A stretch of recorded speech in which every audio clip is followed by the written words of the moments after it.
Good evening, everyone, and welcome to Cosmic Conversations. I'm your host, Sheila Seppi, here with Willow walking all over my computer. So I want to welcome everyone, wherever you are, whether you're here, whether you're out in Zoom land, whether you're watching on Roku, Amazon, Apple TV, or if you're watching us on a replay. Thank you so much for being with us. We appreciate you being here. Tonight, I am super excited about our speaker. But before we get started, I have my beautiful co-host with me, Vivian Chauvet. And Vivian, I'm going to turn this over to you. For one thing, I know you have something to share, but I would also like for you to share a little bit about yourself with the audience, just in case this is the first time that they're tuning in. Absolutely, Sheila. It is always a joy to be in your presence, and especially to be here on Cosmic Conversations as your co-host for January of 2023. My name is Vivian Chauvet, and I'm internationally known as an Arcturian hybrid, most likely an Arcturian being in a projected holographic form that you see me as an Earth human. So it's very much on behalf of a very amazing star delegation that we're here, and I do represent an aspect of the Arcturian civilization. So we're here on the planet to really help everyone through the re-ascension process. And before we dive into our absolutely outstanding guest today, really someone dear to my heart, and we'll introduce him, of course, Sheila. I would like to take a moment just to pay a tribute to a dear friend of mine who I just learned today, released her physical form and went back to her natural soul connection, back to her collective, into her light. And here's the beauty of what I'm about to say. I am an Arcturian being in this human form, walking on this earth. So it is an Arcturian hybrid who wants to honor a pot-belly pig. So my friend, her name is Pop-Tart, there she is. After 12 years of physical incarnation, living as the most amazing sanctuary there is near Tucson, Arizona, called the Ironwood Pig Sanctuary. They care for over 600 potbelly rescues, and they live there peacefully. I've been there. So Pop-Tart just left her body, and I understand on a higher level that it's her reconnection, her rejoice. But on the human level, you know what? I'm a bit struggling tonight. So I'm just going to reconcile my Earth human experience with my beautiful Arcturian self. And I just want to say, I love you, Pop-Tart, and I know you're just continuing into your form. And thank you, Sheila, for allowing me to honor my dear friend that have been in my life for over 7 years. Beautiful. Thank you so much. Yeah, when we have pets, just like little Willow here, man, they just really touch your heart because they're little souls too. And, you know, you can feel them, you can experience them, and they're absolutely beautiful. But what I would like to do right now is I want to go ahead and I want to share with you a little bit about our guest this evening, Mr. David Wallace. Now, David is as brilliant as he is a sweetheart. And we were talking right before the show, and then it was like, oh, we got to start the show. So, David, I could have listened to you all night and we get to hear you again. So just real quick, David has 30 years of wine and food industry professional experience. He's an animal activist, an astrophysicist, a Taurus Cloud Ambassador of the Aldebaran Star group. And in this presentation, David will explain the activation of the humankind's higher cognitive functions through the understanding of higher values of light, packages, and controlled photonic emissions. I find that to be absolutely fascinating. David, welcome for being here. Thank you so much for coming, and I am super excited to hear what you're going to share with us. Okay, thank you so much. Oh my goodness. You know, just the validation of having someone speak so nicely and clearly about you makes me feel so much full of love. Vivian, my darling, what can I say? You're like a star sister. And it's such a great honor to be here because there are a lot of important messages that are coming from the universe, but more importantly, this quadrant of the galaxy in which we exist, that are coming for all of humanity, and the animals already receive them. They're already connected. The earth is receiving these messages like you wouldn't believe. I spent my life in the wine trade, my beginning years, after I moved away from my mother's work, which was as a specialist in caring for big cats. And I lived in the high desert. And when I was 19, I decided to go to school. I couldn't stay with my mother in her career path, though it was probably the most fabulous career path in the world. I'd already had, 15 years of working with big cats. And I love all animals dearly because of my upbringing. But that wasn't to be my path. And so I went up to Mendocino County and I joined the sheriff's department to become a deputy. And I worked for 3.5 years as a 911 dispatcher and a booking clerk officer in their prison. And that was a heck of an experience when you're 18. I did that until I was 21 or 22 years old, but it paid for my first bout at state college. I was 21 in 1989 and I was making $68,000 a year. So I was pretty lucky. I went to school and spent all the money on an education because my folks were broke as a pig in a poke. I really have an appreciation for higher education.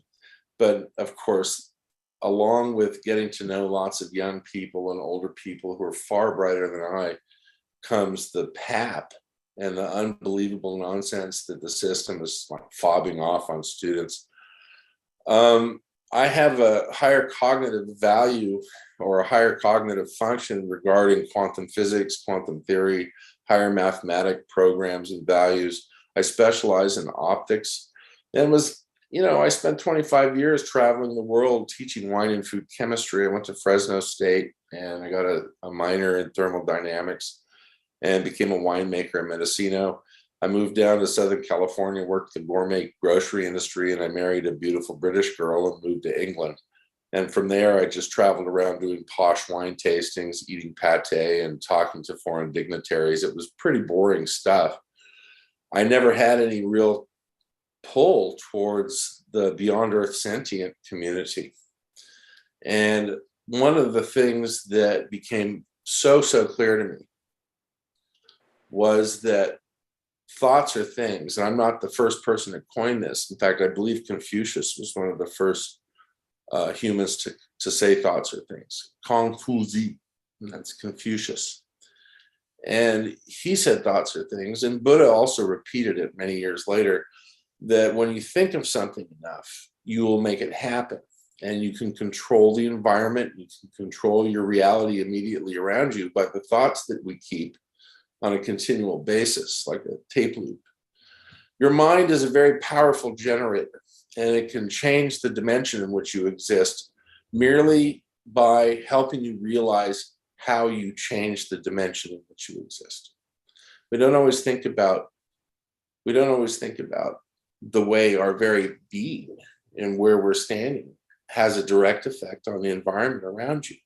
If you were to remove your body from the planet Earth, how would that affect the many, many millions of other bodies around you, not alone, and the planet included? So when you start thinking about this dimension and higher mathematics, you start to see this sort of elegant connection between the mathematic sort of fabulous, fantastic clockwork of the universe that is completely biological. The universe is a living organism made from electromagnetic impulses and vibrations and harmonic resonance. So when we think about our own dimension as a third dimensional creature, because we're corporeal, we take up space. We have to think about if we were to move ourselves up into the fourth dimension, not the fifth, sixth, or seventh, because these are higher spiritual dimensions that you can only exist in when you change your physicality. And our bodies and our mensis, our mind and our spirits, which are housed within our flesh, are specifically designed to exist within this dimension. So I like people to think for a moment before they go rushing off to meditate in fifth, sixth, and seventh so that they can have an epiphany, to understand their place here on Earth, because we were sent here for a very special mission. And that was to protect the planet and live in harmony with one another, because the most powerful energy besides thinking is love. And love conquers all. It does. Nothing can stand in the way of pure love. And when you feel pure love, there's nothing else that's more important except perhaps research. So every beyond Earth sentient I've ever spoken to or been close to spends their life studying crystals and planets and stars. It's amazing. You know, people will eventually evolve beyond the need to turn animals into handbags and blow themselves up. And eventually we'll be traveling the skies just like they do in Star Trek, because all of that's real. They've got the names wrong for a lot of the devices that they use to travel faster than light. And there's different techniques, but it's very similar to what's actually going on. There's huge platforms being built on the backside of Saturn. There's many, many different star groups who are very concerned about our planet because they like our planet as well. This planet is like an ark where many species from around the galaxy were deposited over many millions of years. This isn't the Darwinian factor, all right? The planet was a biological water planet where all of these unusual types of life are selected from dying worlds and dying galaxies and brought here to survive, because the higher species who love us very much believe that all life is sacred. So throughout the many millennia of mankind's development, whether we came from a pond or were a Homo habilis after being a lemur for 20 million years, I don't doubt any of it because of the things that I've been through, the things that I've seen. But I know that the planet Earth is an ark. Now, we've done such tremendous damage in our greed and our corporate control of the environment that they're very concerned, not just for us, because they know we have a soul. And the whole mission is for them to wake us up so that we are no longer slaves. You see, we've been slaves for some 4,000, 6,000 years. And I don't like to compare apples and oranges and talk about Anunnaki and all the other groups who did some sort of genetic change to us, because we've certainly been enhanced. But the species who are involved with us, the many hundreds, are no longer interfering with our genetic interests. They know that we are sentient. So they're helping us wake up so that we can stop the scalar radiation from cell phone towers, so that we can stop all war and suffering. These things are not necessary. They don't make us better. But also, very importantly, they want us to stop pharmaceuticals, chemicals. Chromium is very big on their list because it pollutes all of our water. You see, beyond Earth sentients like to land next to a limpid pool and a waterfall full of flowers and look at the baby animals just like we do. But they can't do that if we're shooting at them or dumping toxic waste into the rivers. So this is a very big issue. Now, I was taken away to a terraformed planet on my first big exposure to beyond Earth sentience. I gave witness to what my eyesight and my memory had collected. In fact, apparently I have a very good ability to store information, also visually. So I was one of many humans on this large voyage to go to the Aldebaran Star system and release this information. I stood before many, many, many ambassadors and scientists from around the galaxy. And when there was a type of ping that would come from the audience, and I would feel it like a spike of energy. And it would be a question, but it would be a very powerful question with lots of aspects. Before me were these massive screens. There was probably 30 of them, but they were 20 foot wide by 30 feet high each. And so I would release the answer according to the question I received so that all the many thousands of ambassadors could see what was going on our planet. Many of them were surprised. You know, DARPA, all the stuff, the whale beachings, they were shocked. They didn't know about fracking until I unloaded the information. This is 2017. But I kept very quiet after they returned me home for 4 years because it took me a long time to cognate the mission that they had put me on. So beyond the aspect of how much they taught me about myself, they told me that all of us are exactly the same, that we are all the same soul. And more importantly, because of this, it's very important for us to not control the narrative and to allow these gifts from the universe and sentient species from other worlds to speak to you. And you should feel comfortable when you hear voices in your head, especially when they say, hey, I love you. I know that Vivian certainly knows what I'm talking about there. By the way, Vivian, as you know, it was a long road, 6 years now. So now, yes, I'm a Taurus ambassador from the Taurus Cloud. And the Taurus Cloud means that there's some fabulous stuff out there. There's a couple small nebulas, millions of little Earth-style planets, lots of tiny little dwarf stars. But Broccoli, the planet I was taken to, is in the Aldebaran Star group, which is just behind Taurus. My contact, Kim Jim, is all blue.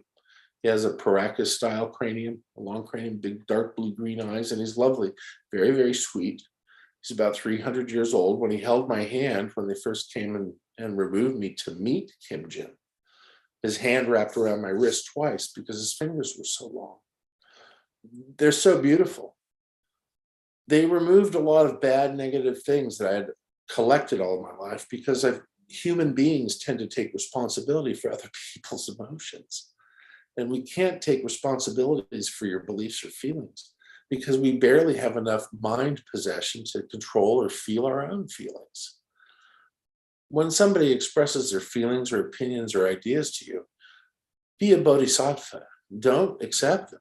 Don't take responsibility for emotions, especially ones that are negative or contrary to life.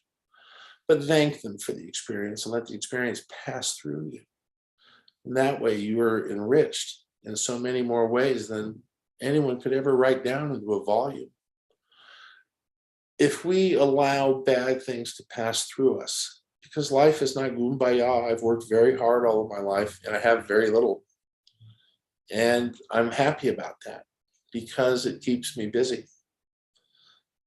My life is full of joy every day because of what they did and what they showed me, and that they have changed.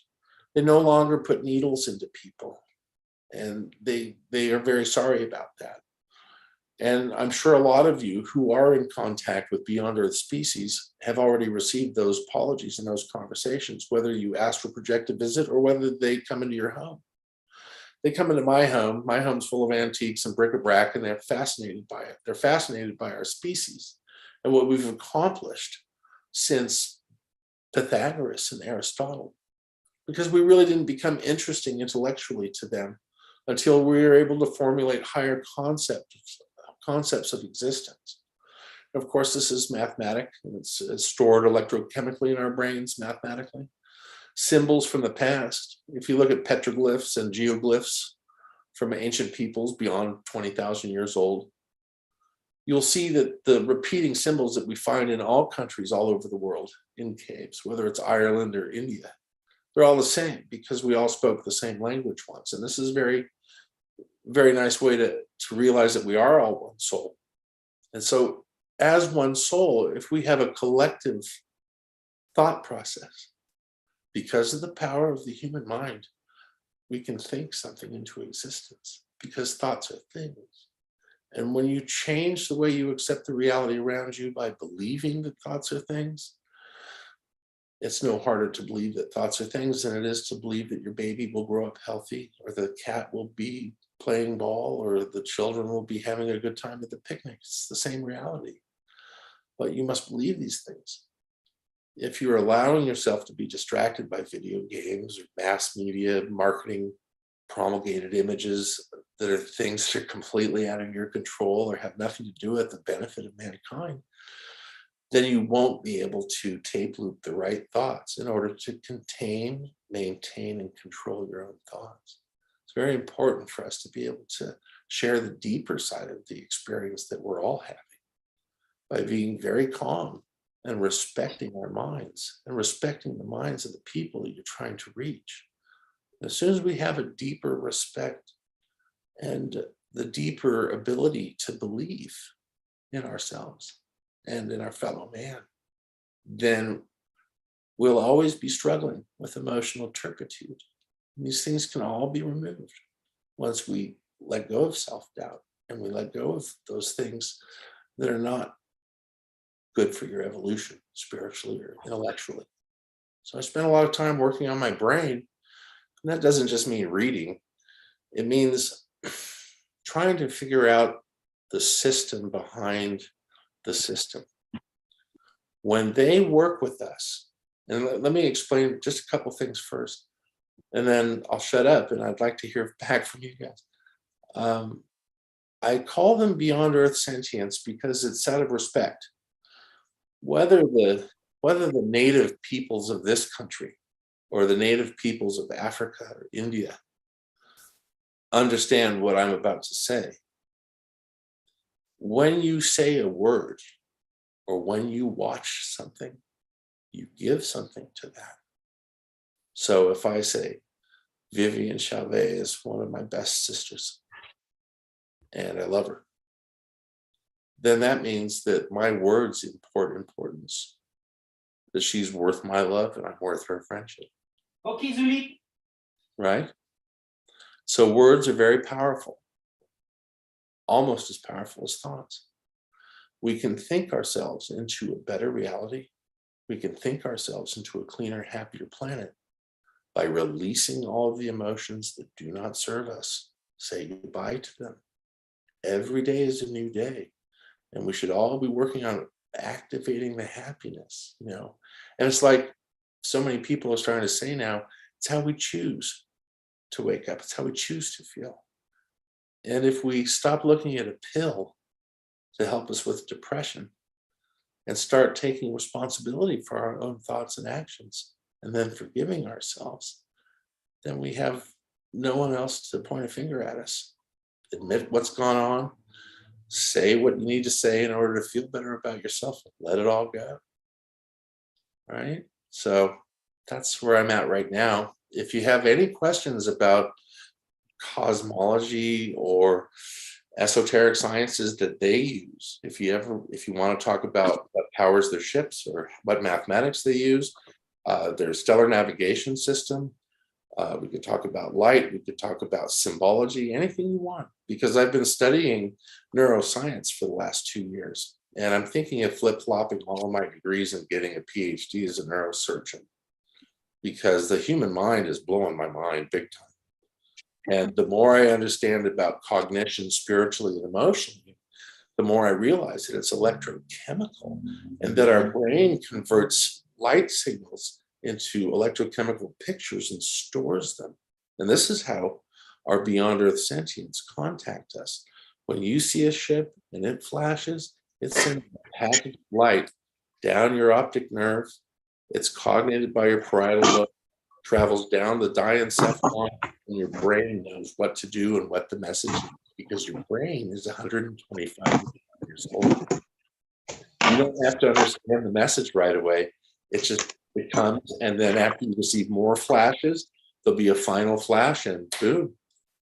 Hey, look at that. I saw Mary Edwards down there somewhere. God, it looks like your group is loading up. So yeah. I'm done talking. If you want to know anything, just fire away.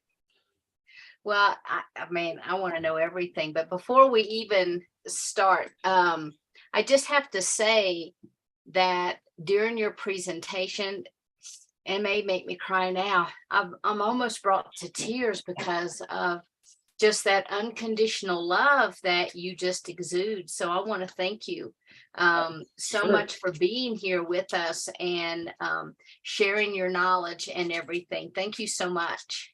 Oh, thank you.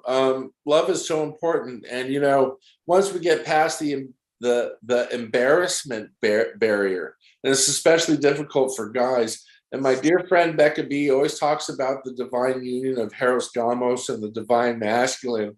It's still going to take me a few years to get over that because I'm an old-fashioned guy. I always thought guys are just good for carrying a club and, being good in the sack. That's basically it. So, but, I'm learning. I'm a slow learner. I'm going to go ahead and I'll bring us up real quick. Vivian, you look like you have a question that you want to ask. Well, several, but the one I have right now, there's two layers. And David, again, your presence is always such a joy. You bring, like Sheila said, such a level of love and presence. And I feel all of them, those you are connecting with, those you are representing from, and I can feel such a level of group consciousness. And I remember when last year in Shasta, when we met, we spent time, we had that dinner. was amazing. It was phenomenal, and it feel like already that we have known each other for years. There's no more time stamp, right? That's right, because we don't need to explain anything to each other because we already know. It's like and I'm channeling too, which is really unusual. I never thought that would be happening, but I'm feeling a collective spirit from Taurus coming through me right now in this powerful blue energy that they possess. And it's so wonderful. And they are listening to us right now because I can feel their presence. And they are so happy that this union of communication is occurring because it's more than 1%. We're going to hit 7% pretty soon. And we can change the paradigm of all the sad things that are occurring just by the thoughts that we keep. And it's happening.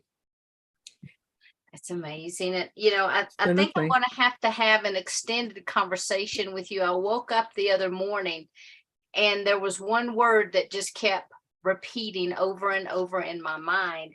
And I had written down Aldebaran. I wasn't quite sure what I was hearing.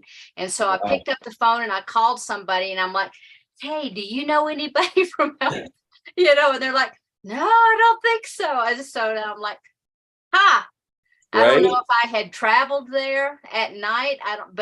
It's really pretty. Over and over and over in my mind. It's so pretty. The space near Aldebaran is not like Earth space. We have the Oort cloud and the Kuiper belt to pass through.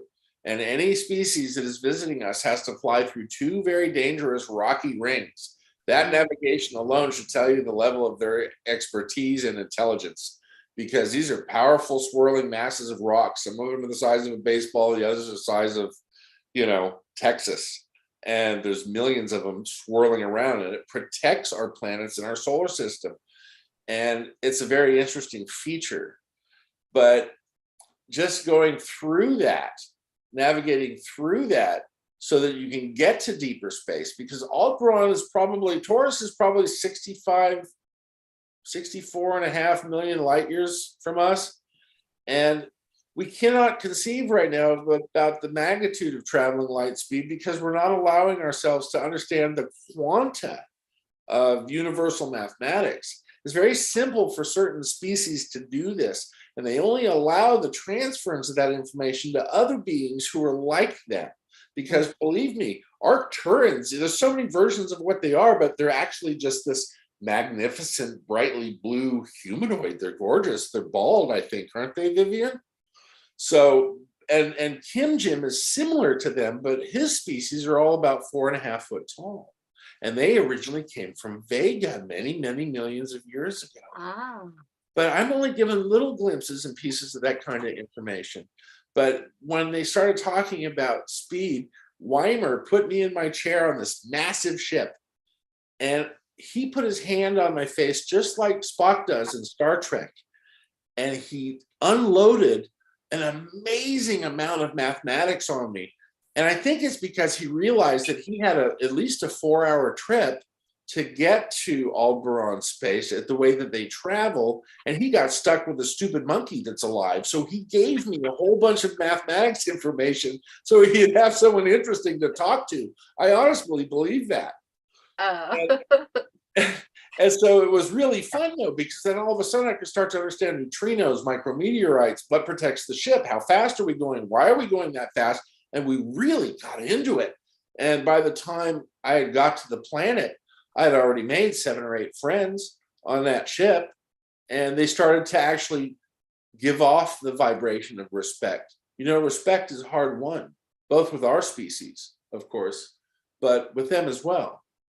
Because when you're with a beyond earth sentient, you feel not only these unbelievable waves of compassion and love, you always feel like a little baby the mom's holding to her breast when you're first born. It's that powerful. And it's wonderful. But they don't use that as a control mechanism because they never ask for love. And they never tell you what to do. They allow you to be yourself, and they observe your emotional energy coming back. And that's so very important, because when you're with them, all I can say is it's like being near source. I've never had an out-of-body experience where I'm close to the porthole to heaven. But I know about the white light, and I know about regressions and people that have been to heaven and to other galaxies astrally projecting. And I've astral projected too, but never to other planets. I've astral projected around our planet to visit people by flying over the cities and then looking through the window to make sure they were sleeping or they were safe, and then I'd fly back home. So my contacts have all been physical. I haven't had, these aren't like dreams. This is like they sit on the edge of my bed and they wake me up. They go, David, are you okay?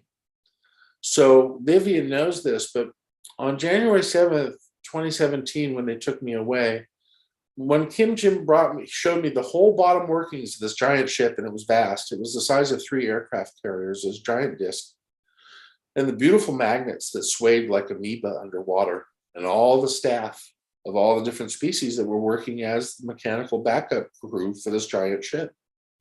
Well, we went through amidships, which is the major floor. It was a big black glass floor, and there was controllers in the center that were working on the controls for the ship. But he passed me over to a young woman named Erom, who was very beautiful, very like a little Sophia sort of energy. And he said goodbye, and he said he loved me very much, and that he would see me exactly 2 years to the date. So on January 7th of this year was my 3rd anniversary. And he came into my kitchen and spoke to me. So he left almost immediately afterwards because they're so busy.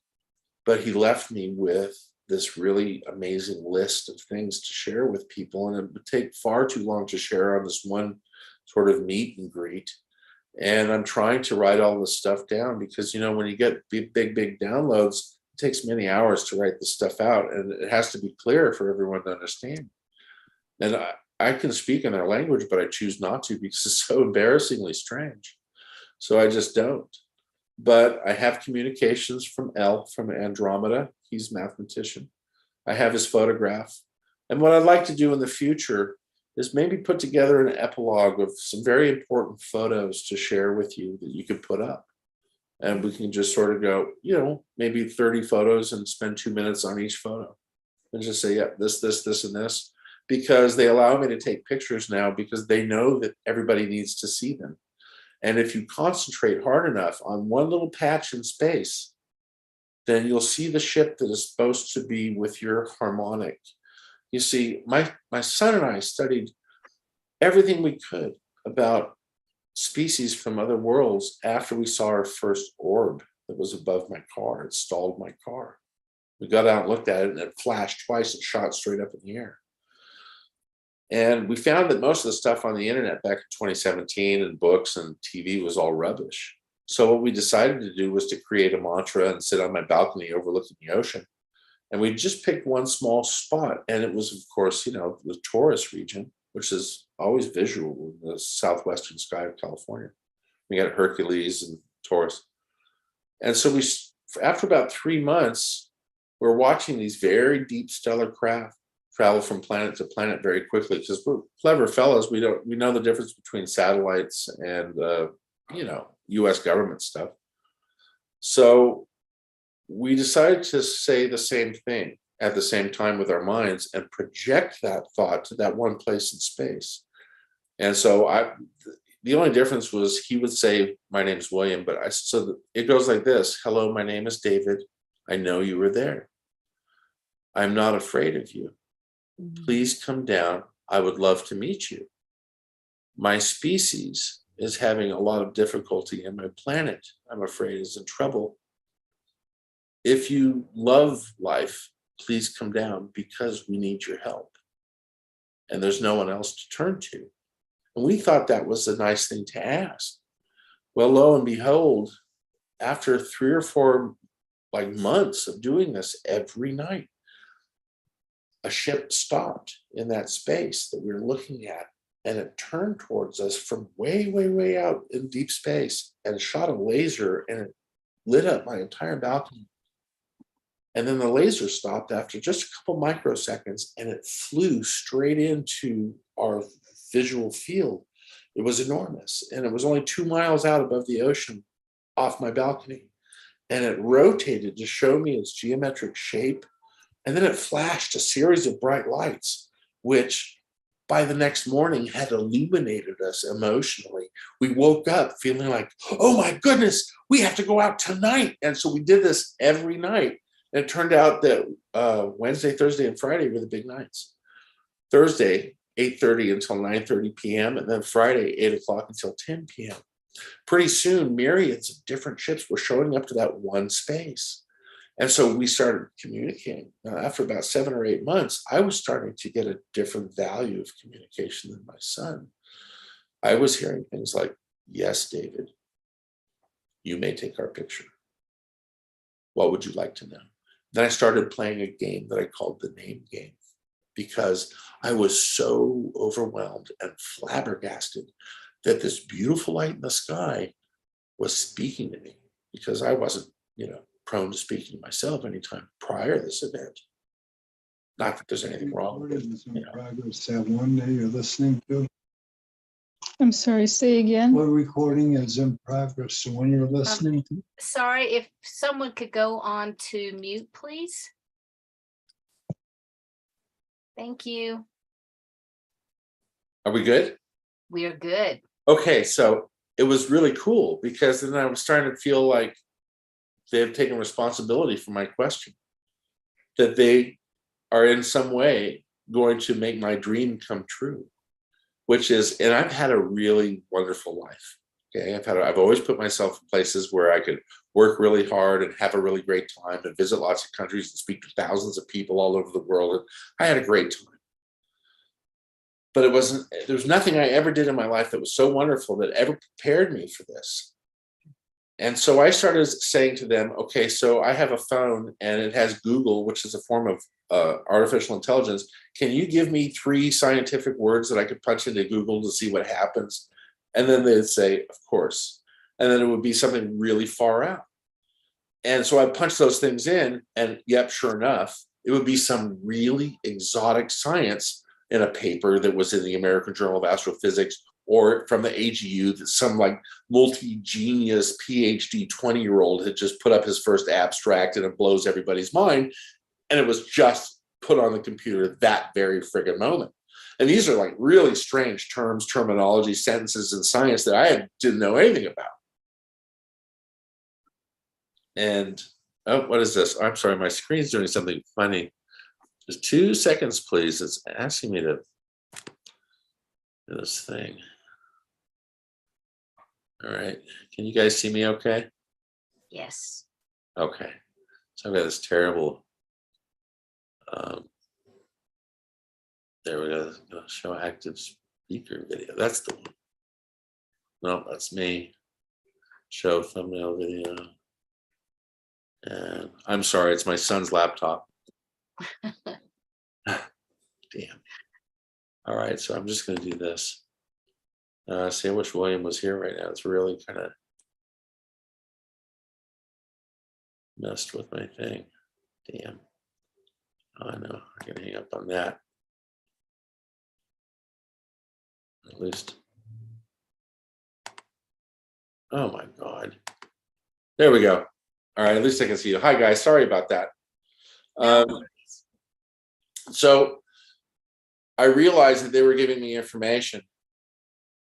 So I said, thank you for all of this. I don't need convincing that you're real. will you please come down and see me? Well, I didn't realize what I was really asking for when I asked the question. And I think it was like some sort of foreign joy, some deep happiness that showed up that I hadn't felt since I was 5 years old. And they did. They came down, and one of them woke me up, and he's a very sweet little blue gray with big blue eyes. His name is Toth, and it sounds like it's spelled Toeth, not to be confused with Toth or anybody else. And he pressed his forehead against mine to wake me up. And I heard David had warm, feel nice. I opened my eyes, and there was these two big blue eyes right there, and they went blink. And I woke right up at the start, and he stepped back and he said, everything's fine, I'm Toth. And I looked, and there was two tiny little EBEs, like 3.5 foot grays, and then another taller sort of gray who was 4 foot tall, and he was wearing a really interesting tunic with a starburst on it. And they prepared me by scrubbing me down with this scratchy green towel and prepared me to meet Kim Jim. And they gave me a whole bunch of etiquette downloads, and they showed me how thoughts were things. In fact, many species who we speak to can see an image of our deepest thoughts above our head, like a holographic movie. So it's very, very important to remember when you're reaching out to higher species than we are, to control your thoughts and to simplify them and to not let other things leak in. Because those aberration thoughts that show up, whether you're an adult, so you might be attracted to somebody, you don't want to be thinking about that. You have to clear those things from the back of your mind, because they'll see them just as quickly as you think them. So it's really important to get into the habit. It's just like meditation and clearing your mind. It's really important to get in the habit of clearing your mind so that you don't present anything other than the purest form of truth. And like I said, being near them is like being near source. Something happens to humans when you're near beyond earth sentience that makes it hard to formulate clear questions and speak clearly, because you're either crying with joy or you just feel like hugging them. And just because there's just so much powerful love, because they're so afraid that we're not going to go in the right direction right now. Because it's so easy at this evolutionary stage for human beings. We're like kind of like pack rats, and I don't mean to insult anybody, but we like sparkly, expensive things and we collect them. Unfortunately, it's at the detriment to other cultures or the planet. So, humans are really into jewelry and gold and, brand new sports cars and brand new shoes. And these things are not really necessarily good for the fundamentals of being an emotionally sound and healthy human. So we have to start releasing our need to understand that these things don't make us better. What makes us better is to love ourselves so that we can understand the universe in which we exist. And then once we really do love ourselves, is to share that love and find other people to help find their love within them. And it's just been the most amazing experience, because not only did they heal my heart and explain to me how easy it is to be a gentle man and what the true meaning of that word is, but that the fact the very words that we use control our destiny, because they're the end result of our thoughts. And that's the really very important thing, because if you want to meet a beyond earth sentient, you really have to want it. And I can't say that anything's gone wrong, but Kim Jim told me that I would lose a lot of my old friends. And this is before they brought me home. This is while I'm sitting in the tent. It was kind of an agreement when he was holding my hand. He was like, are you sure, you're ready for this? Because we've manipulated your family for 2,000 years, but you've only been on, this is your third life on earth, David. And something's going wrong because of the way we've been manipulating your family. And we know that in your life stream, if we don't intervene physically, you're going to have a nervous breakdown and you're too important. So we're not going to let that happen to you. And that's why they came down, because something that they had done working with my family backfired on them. And this is part of what I understood earlier when we were talking about their own evolutionary process, and how very important it is to understand that they make mistakes too, and they deeply regret some of the approaches that they've made with humankind. And they deeply regret the needles, the things like that. They had no idea, right? Very few species are evil. Kim Jim told me very clearly that the divine creator would never create anything in the universe that would cause fear, and that fear was a manifestation of the human existence. Because there is no fear anywhere in the universe, because the universe is full of beautiful things that are full of love. And so, because I understood the concept that thoughts were things, I accepted Kim Jim's words as the truth. Well, when I came back from Aldebaran in the Taurus system, a lot of my friends left me because I couldn't lie. I couldn't say nothing had happened. I had to come up with some sort of thing to say because I wasn't talking to anybody anymore. For the first 6 months, it was very difficult to speak to people because it took so long for all this information to process. But Kim Jim did tell me that we will be sending people through your front door of your pie shop who will help you understand your experience. And so a very, very unusual thing happened. I was able to finally come back to work. My son had been running the business for me and he was having a hard time. And he knew what I'd been through because he saw me returned in front of his door. There was a huge electrical sound and there was a big flash of light. I was standing in front of my son's bedroom and I was wearing somebody else's clothes. And I had been, I shaved before I go to sleep and I shaved that night. But when they returned me, it was 4 days growth on my face and my hair was all greasy and I smelled bad. So my son was like, has been my best friend through this whole experience because otherwise I probably would have gone completely crackers. But then I started meeting interesting people, and one of them was a top scientist who had left SpaceX, but she had this real beautiful vibe. And there was something about her. And as soon as she walked into my shop, I looked at her and I went, "Are you one of them?" And she pointed, she said, "What do you mean one of them?" And I pointed at the ceiling and she goes, "If you mean by this, I'm one of them, then yes." And she pulled out this amazing business card from SpaceX and she's got 2 PhDs and she's 32 years old. And she went to MIT and she went to Caltech. She's got one in mechanical engineering and one in astrophysics. She's a super genius. And so she, believe it or not, stood in my shop for 3 hours. When she had this whole agenda of things that she had to do, she canceled all her meeting. And I told her half the story of leaving Earth and going to Aldebaran. And she came back the next day to hear the other half of the story. And we've become very famous friends. And she talks to me about all these new people that are bright young people that are leaving NASA, that are leaving the government, that are leaving SpaceX, that are leaving Orion, leaving Ariane and friends, and switching on to what's going on because they've all been communicated to. So another role as our ambassador, because I'm 57, I'm no spring chicken, is I have to be very careful to present information so that we allow younger people who are also very smart to draw their own conclusions and never force anything that we know on anybody. And it's so nice to sit with the two of you because I know that I don't have to convince you and I don't have to be anything other than what Kim Jim's asked me, which was to be fiercely honest. And he said, just don't embellish on anything because we've given you so much information. There's no way you could have created this stuff out of your own imagination. So I'm writing the whole story down in a book. It has my own illustrations, but more importantly, I'm working on a quantum mathematics program that this young lady, is helping me write my abstract for it.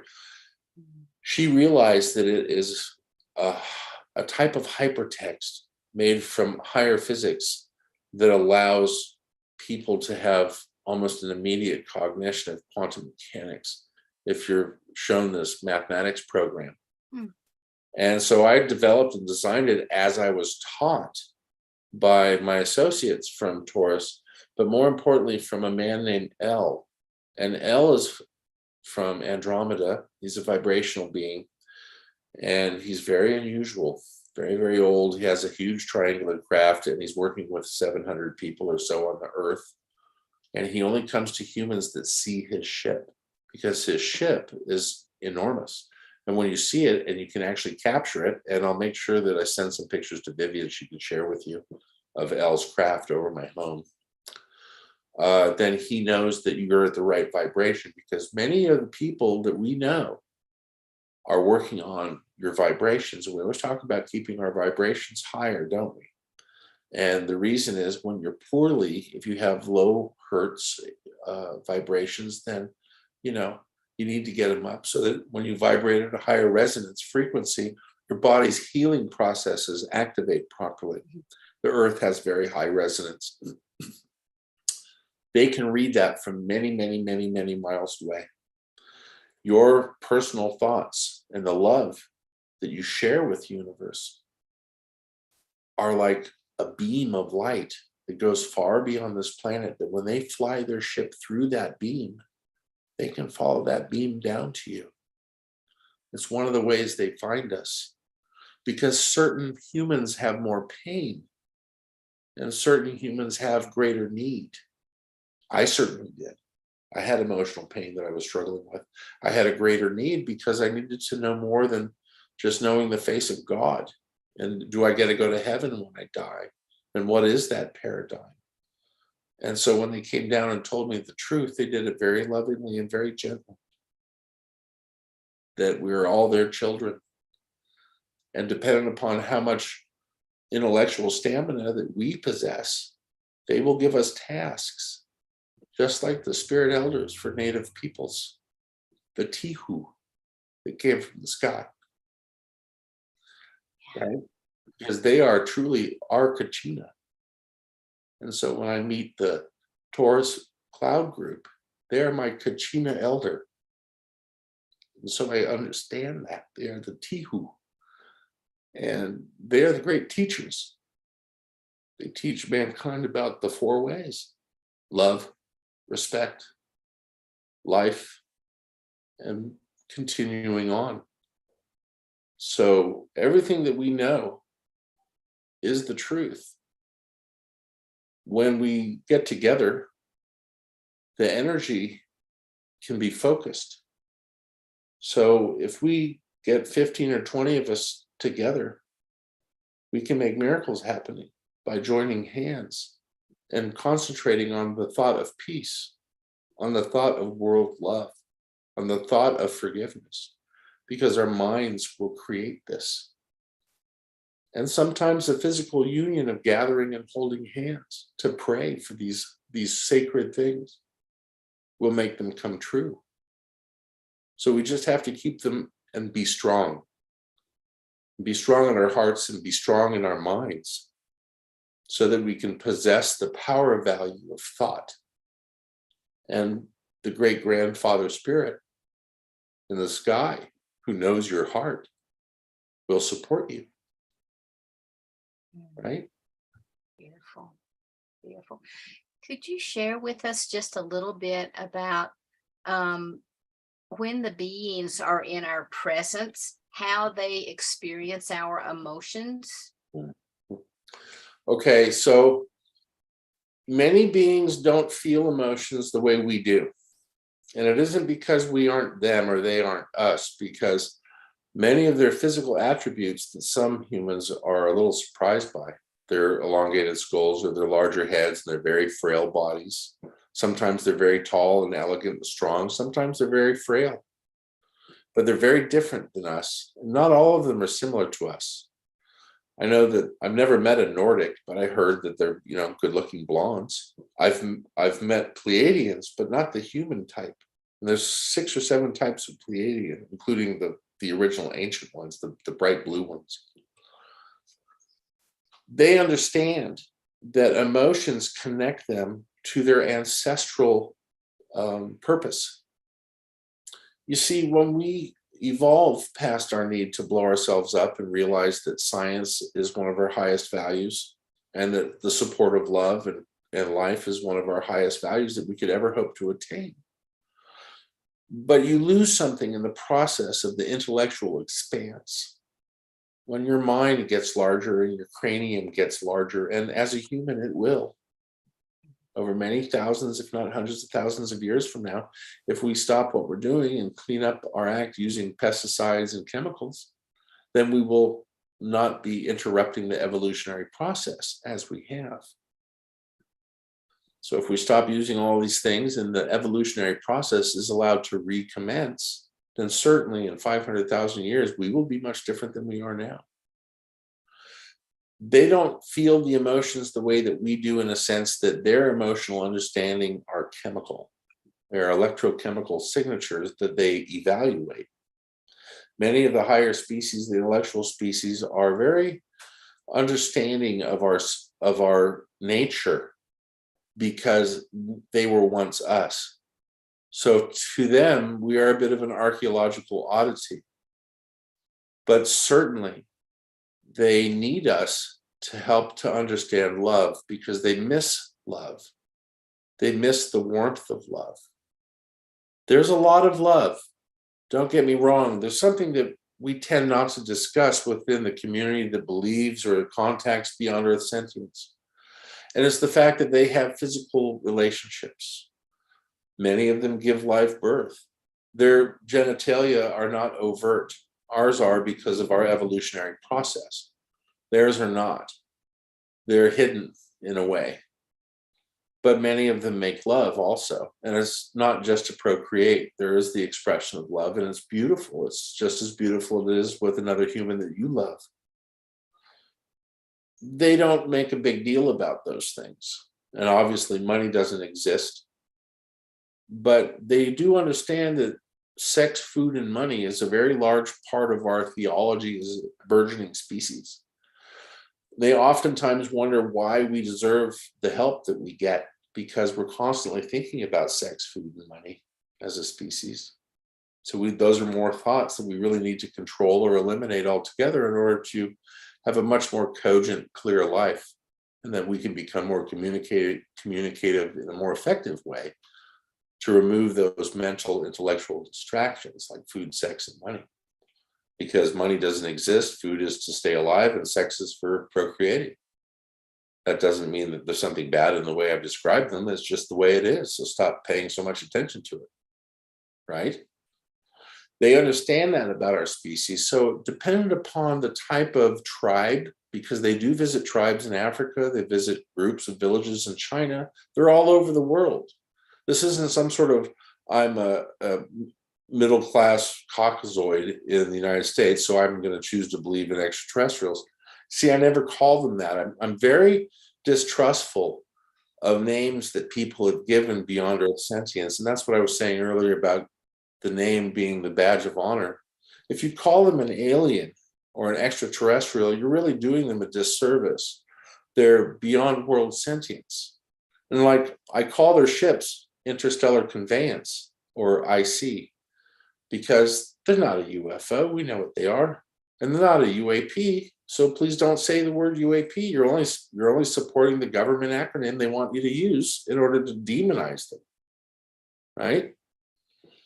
So by being very careful about the words we choose and the thoughts we keep, we can preserve our relationship with the grandfather spirit. Now, they don't see your emotions the way we do. They understand them enzymatically.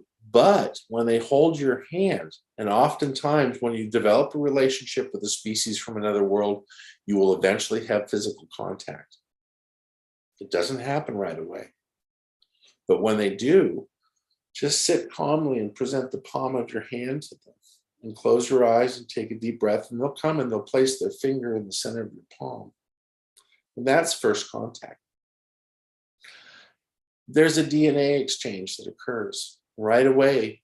Their own type of enzymatic tissue moisture will pass through the palm of your hand and immediately start changing your chromosomal structure and your DNA. You will be advanced by their mere physical touch, because they transfer your own DNA back to you, but in an advanced version of your species. And what this does is it will go through all of your deep library. It'll go through your Akashic records. It'll go through everything to make sure that you're the person you were born to be, not the person that you were created to be.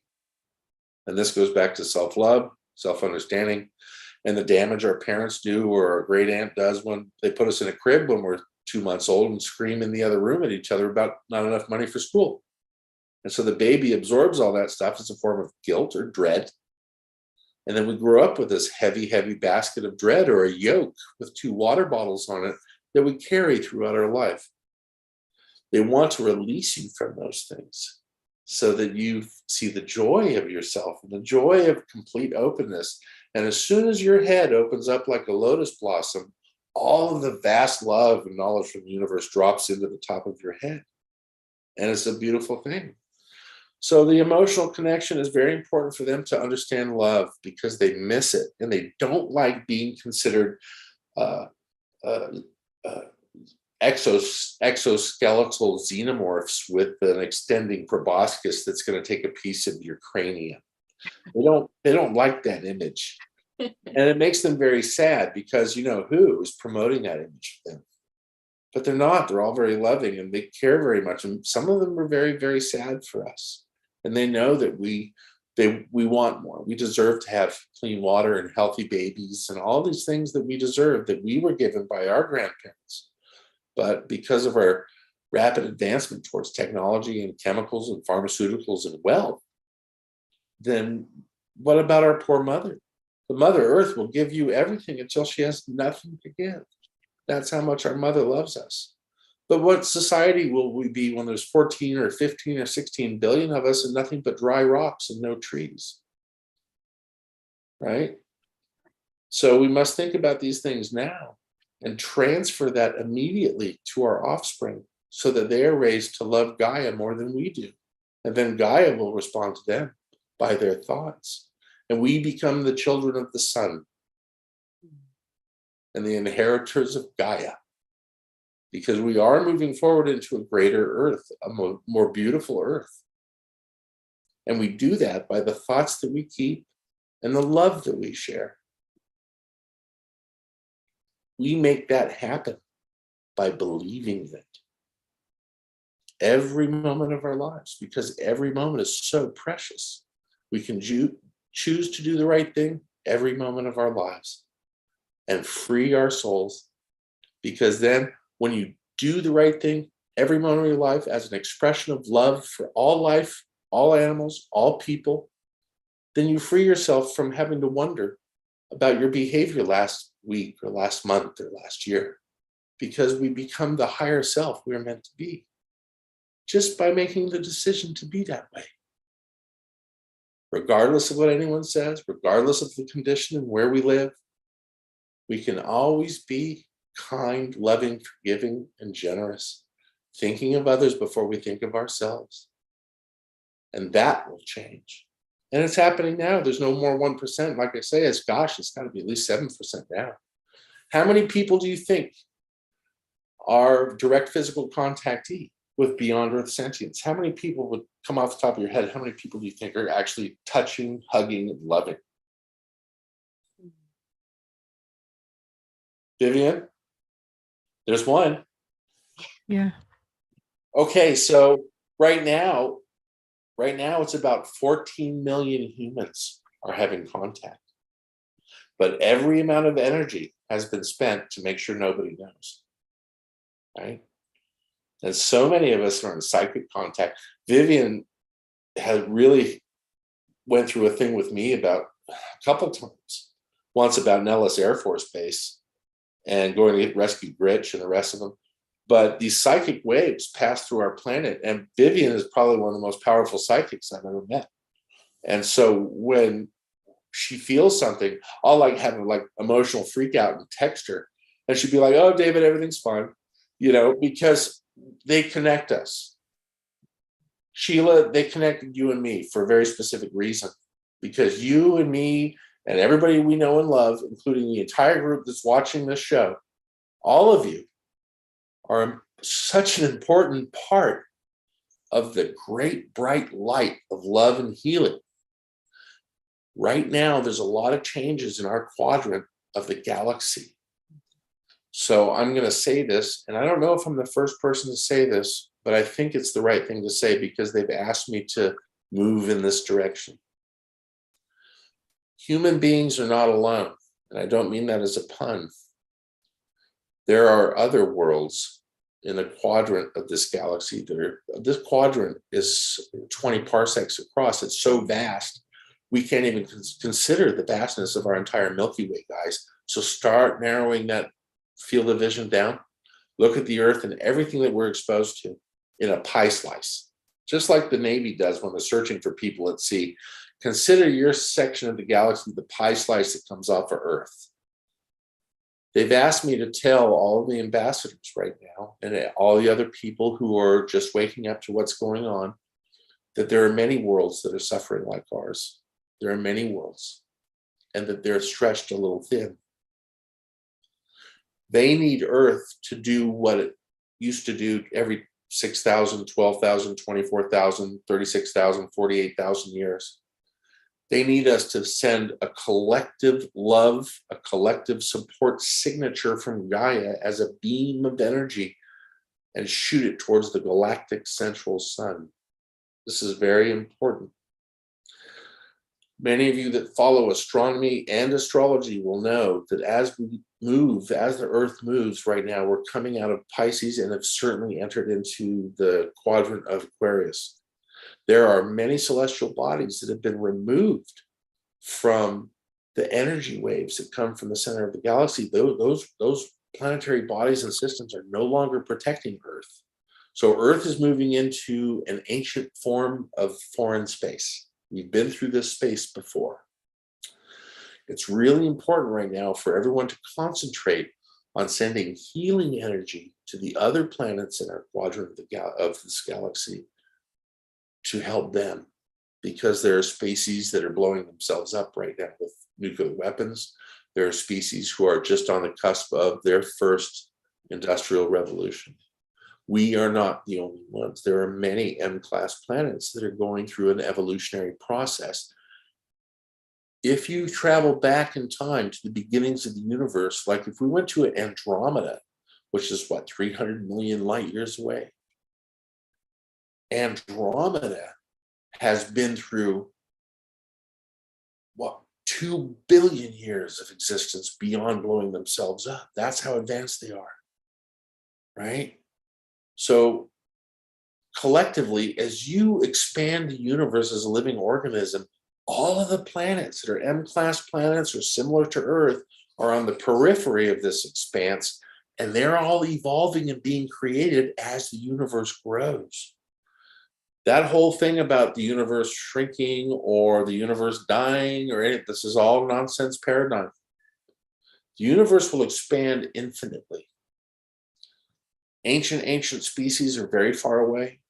Newer ancient species are closer by. It's just the way it is because they evolved 25 million years before us. Now we're here, and there's other planets ahead of us on this expanse that are perhaps Earth 20,000 years ago. So we're all going through this process, and it's gone on since time immemorial. So it's really important for Earth to send the right signature right now. So if everybody could just take some time within this next week to please concentrate on healing and love coming from Gaia and send those thoughts and prayers of love and healing to the galactic cores. It's very important to send that energy towards the central sun of our Milky Way galaxy, because that energy will pass past all of the sentient species that are paying attention, and it will pass past all the planets that need it, and it will work in the form of prayer. Ancient peoples, apparently many thousands, millennia ago, used to do this. But since we were enslaved some 6,000 or 7,000 years ago, we've forgotten that this is one of our quadratic regulations. This is something this planet has to start doing, because that energy will also come back to us from the new galactic core.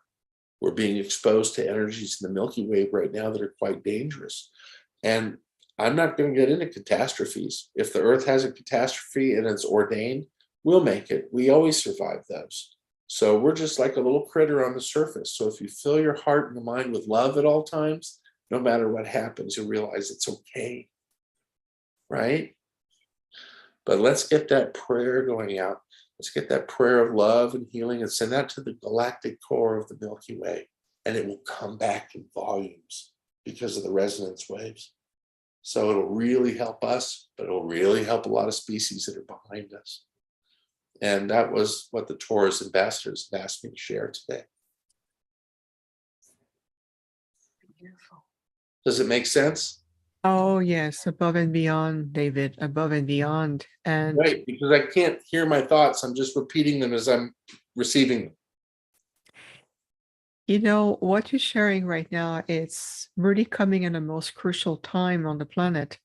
I know that my delegation also speaks as part of what's called a reconciliation of paradoxes, when we are returning to that place, sacred place of honoring life and all the thought forms that Earth human beings emanates are being received constantly like waves of energies that affect not only this planet, but like you mentioned, other planets at various stage of evolution.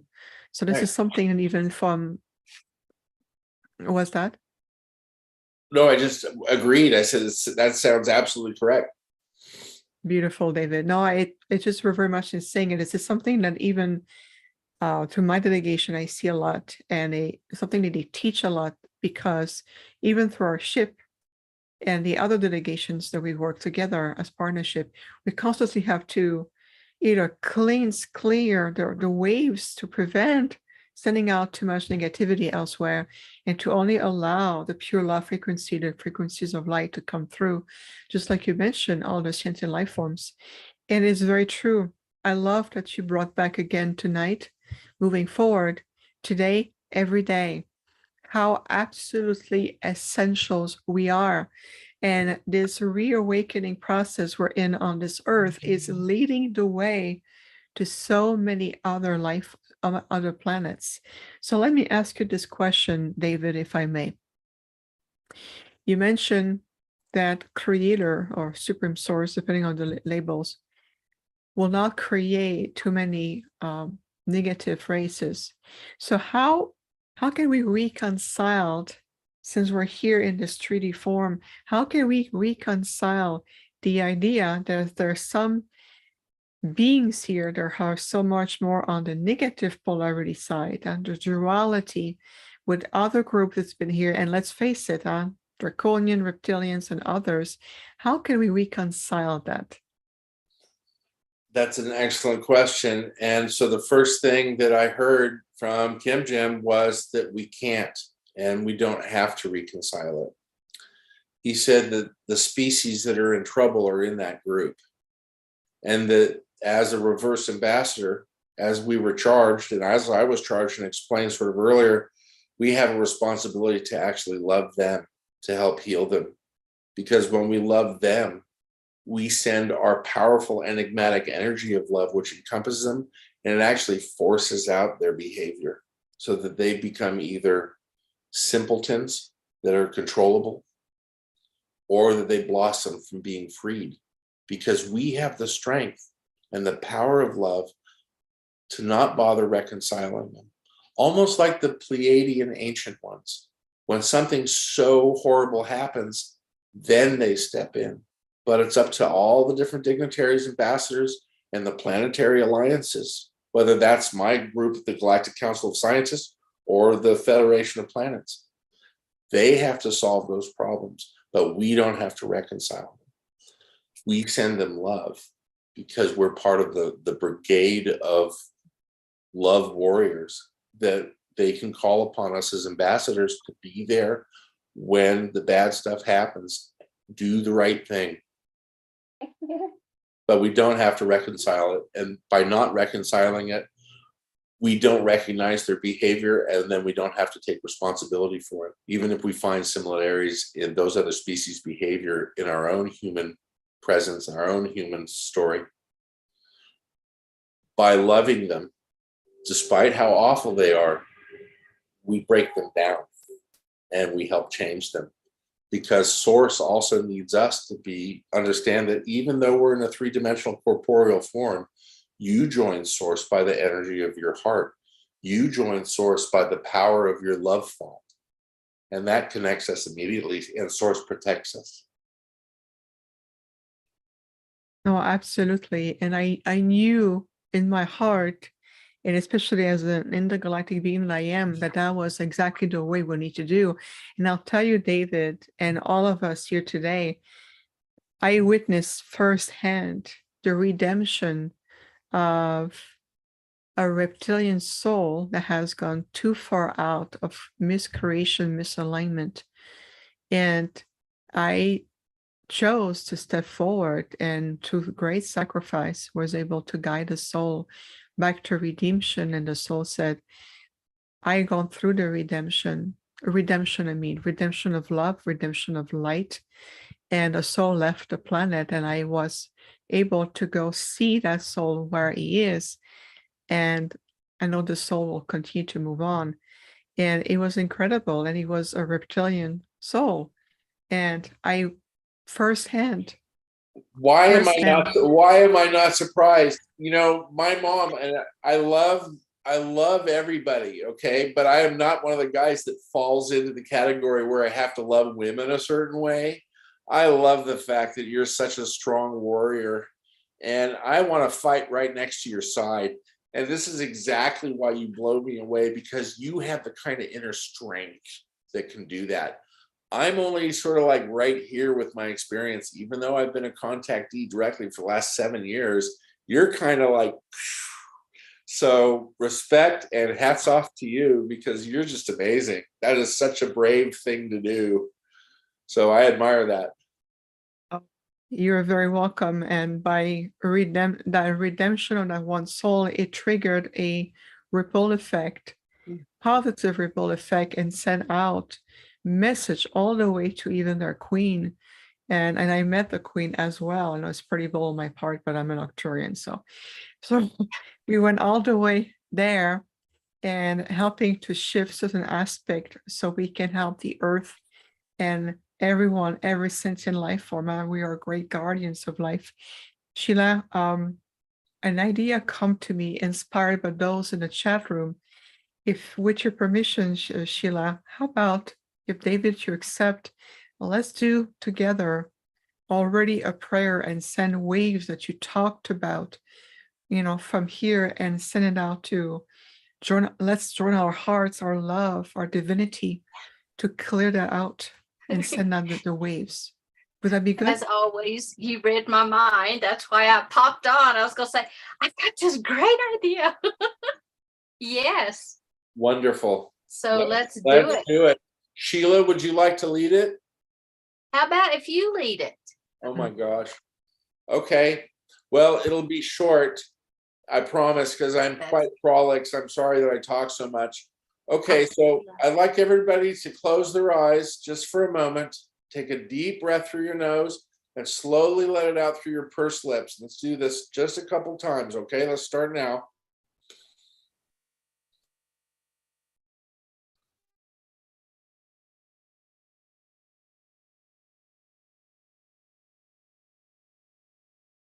As we take that deep breath in and we release the air, we calm our energy, we calm our mind, and we focus on the family that is here. The many hundreds, if not thousands of you that are watching right now. We ask all of you to join us in this very sacred prayer. The people of Earth, join with Gaia, joined and united by love and forgiveness, respect and fellowship. The people of Earth now send a beam of light from our hearts, from the heart of Gaia, through the top of our seventh chakra, through the crown of our heads. This beam of light travels through the space around our solar system and directly fires on the center of our galaxy, the central sun. The people of Earth send you love. The people of Earth send you hope. The people of Earth are with you. We love you very much. Do not be afraid. We are here for you as you are for us. We love you so much. We are so grateful for the love that you show us. The people of Earth send love and healing to the center of our galaxy so that all species may benefit from the reflection off the surface of the center of our galaxy and beam our love back 10 million times stronger as it reflects off the surface of the sun. The people of Earth, thank you.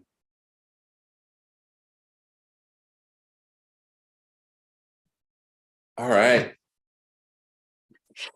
I feel good. I feel Beautiful. really good. That was awesome, you guys. This is a big woo. It's like a lighthouse. We've become a beacon of hope. The Earth is a beacon of hope, and I see that light coming from all of us straight towards the center of the galaxy like a giant laser, and it's going to reflect and reverberate back off the center of the galaxy, and that love will shine like trillions of light needles through every being in the galaxy as we bathe in the love that is reflected back to us. Well done, everybody. I'm just getting those chills right here. I don't know about you guys, but it was like, that was good. That was really good. Oh my that God. was amazing, amazing. Awesome. And Vivian, what a great idea, man. You're so cool. thank you so much for doing that for us. Oh, wow. I know- It was like really intense because I could see all these lights lighting up. I mean, like a lot, like hundreds, if not 1,000 lights were like percolating, and they just went whoosh into this big beam off the planet. You guys know how to do it. Everybody listening and watching this, you guys already know. That's why you're here. Because you feel the love and you feel the ability for us to heal the planet, heal one another, forgive and give hope. Forgive and give hope. Life is so short. Every moment can be full of joy, just dependent upon how much love you want to express. Love yourself first. Make sure you forgive yourself for everything that ever happened. Stuff that wasn't your fault. Maybe some bad things that were your fault. Let them go. Because that's not who you are. It doesn't identify us anymore. All we need to do is to be loving and be caring and be helpful at all times, regardless, and be strong. Just those simple acts of who we naturally are angelic beings. That is the nature of being a human being, to be humane. Just those simple acts will change the paradigm of the reality in which we exist and bring us that much closer to source. Honest, folks. I mean, I wake up this way every day, but I'm really lucky. They took me away and they sort of got rid of the bad stuff and filled my head with good stuff. And I got real lucky. And so, I can't deny it. That's why I'm out telling the truth. And you can ask Vivian. I don't make a penny off of any of this. I don't have a website or anything like that. I just do it because I love everybody. And everybody should understand that love is free. And it's the most powerful thing in the universe. Our friends that live above us in the heavens, they can't exist without love, and they know what love is. But we all feel love differently. So it's important to share it all the time. Don't ever be afraid. When you're ready to meet them, remember that if they come into your house, it's because they feel like you're important to them. If they come into your house, it's because they love you and they want to sit down and talk to you and put your mind at ease.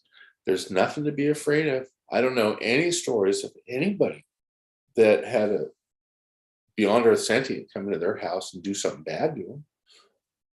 Pardon me. I know in the past there's been issues with the way they treat humans, but just inculcate love. Concentrate on love. Let that be your metaphor for the month. Let love be your expression for the day. Tape loop it just over and over again that you love everything and you love life. Because whether the divine creator of the universe, who does not exist corporeally, you see, Kim Jim, when I first met Kim Jim, that was one of the first questions I was able to finally spit out, because it was really hard to speak to a species from another world. It took me half an hour to sort of get over what I was doing or who I was sitting with. And so I asked him if there was a God, and he kind of felt sorry for me. And he said, David, we don't call it God or a specific deity. He said, we believe in the divine creator who created all light and all existence. And the divine creator is made from love and light. That the divine creator would never create anything to hurt you or cause you fear. that the entire universe is filled with love and wonderment, that fear was a construct of the human experience, and that you should let it go because outside of this planet, there's absolutely nothing to fear. And so the first time they came into my home, I kind of knew that, you know, I kind of knew that everything would be okay because they gave off that real strong wave of love. And all the meetings I've had with them in my home, Vivian has photographs of my little friend Toth looking over a stainless steel table in my bakery. And you just get this real warm, sort of ooey gooey love feeling. And then you just sort of look around and it's like, oh, there you are. And he's only like 3 foot tall. So you got to look because his skin's gray and everything in my kitchen's stainless steel. So you just, when you resonate it, then you get more of it back. And it's true. I mean, when we do this video, this next show next time, we're going to Sheila, we're going to do maybe, 15 or 20 pictures so that people can see them, because people need to see them. And it's one of the reasons I've been allowed to take pictures, was to help people validate, because you can't deny a photo. I don't have any money, and I sure as hell don't have enough money to do CGI. If I had CGI funding, I'd be showing you guys some really trippy quantum mathematics videos. I wouldn't be like BSing what an alien's supposed to look like. No, they're great. They love being there, having their picture taken. They're super chatty. As soon as they realize you're listening to them, they'll tell you all about their species, their history, what planet they come from. They just love it. I mean, we're just like, this chatty monkey, and we just like get together, and it's just amazing. So when it happens, when they come into your room, be very calm. It's almost like having a very strange exotic animal come into the room that's not going to hurt you, but be very calm. It's like, I don't get a fear of flight response at all. They took that away from me chemically. I've been neutered, so I don't respond that way. But sometimes when they come in the house, I kind of go, ooh, they're here. And I sit down and I get real quiet, because I know that eventually they'll come up to me, or they'll call me from another room in my house. And it's not spooky. It's just otherworldly. And you sort of have to make an extra effort to walk a straight line, because you're a little jittery or nervous when they're here. Your heart will palpitate and you'll start sweating a little bit. But that's just your body. That's not from them. You'll want to have the experience that I had, because it was so kind and full of information and brotherly love. I mean, I don't think, besides my son or my mom or some people that I've known when I was a little boy, I don't think anybody's loved me as much as Kim Jim loves me. And he always gives me a straight answer. And he's always there for me. If I fall apart and I'm in tears, if I can't pay my mortgage, or if I can't get something done at work, or if I'm having a hard time with my taxes, you know who shows up? Kim Jim will show up in a dream and give me a really good idea. And then he'll say, David, I love you so much. He says, these are just corporeal values. He says, don't let them affect you. And as soon as he comes to me and talks to me, a solution always presents itself the very next day. Mm-hmm. So my communication with Beyond Earth sentience, it's no different than having guardian angels, really. I mean, I think that like guardian angels for me, I'm not sure that I'm related to them genetically. I know that we do have star families that we identify with. I think that the reason I met them was basically what they said, was that there were some mistakes made in manipulating my family. They were concerned about me. Mm. And so they took me aside and allowed me to remember and have a full-blown physical experience with them. I do totally relate to the Taurids, and I immediately feel more comfortable around blue species, because they're species that don't like us because the way we smell or the type of pheromones we give off, because humans don't consider the hormonal aspect of being a Homo habilis. We are sort of an advanced hairless ape. And so we smell funny, but on a lot of different levels. And those advanced species are very advanced, and they can almost see your hormones like a fog. Mm. So, your emotional health is so very important, and you can't hide anything from them, anything. So if you're angry, they won't show up. If your life is full of hate and drugs and alcohol abuse, they're not going to show up.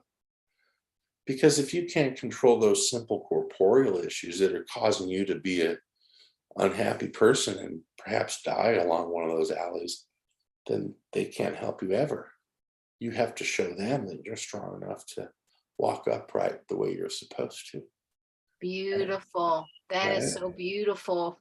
And I thank you again so much for being here. I'm going to ask if you could stick around for just a little longer. We do have some Q&A, but we're going to go ahead and close this segment down.